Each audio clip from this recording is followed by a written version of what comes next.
මේ එපා තෝ මට අම්මේ කියන්නේ. කොච්චර කීවත් වැඩක් නැහැ. කාලකන්ණි එක වගේ රත්තියාත් ගහලා එනවා මෙතන අම්මේ කියන්නේ. කොච්චර කාල ඉඳන්ද කියන්නේ උඹට ජොබ් එකක් හොයාගන්න කියලා. තාපතික සුදු බැල ගොඩක් ගේන ගොඩක් කොහොමද කියලා අරක දෙන්නම් මේක දෙන්නම් කෝ ගෙනාවට පස්සේ මොනවද නැහැ මගේ යාළුවෝ කාර් එකකුත් තියෙනවා සම්සර් කාර් එකක් තියා රස්සාවක්වත් නැහැ. අනේ හා දෙන්නම ඕක නවත්ත ගන්නවද? පින් සිද්ධ වෙයි.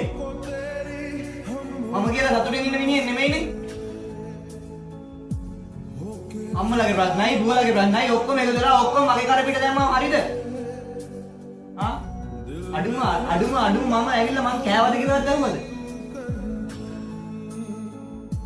මම කතා කරේ මොකද කියලාවත් දන්නවද? ආ? පාරක් ගන්න ඇවිදලා හම්බ කරපු සල්ලි ටික දෙන්න කතා කරේ. ඊයන්නම් ප්‍රශ්න අහනවද? ප්‍රශ්න. සල්ලි නෝනේ. මේ සල්ලි වේ. ඔය කවුරුත් කියන තරම් අපිව තේරුම් ගන්න නැහැ බං. හරි. ඇත්තම කතාව කිව්වොත් කවුරුත් මචං අපි එක්ක නැහැ.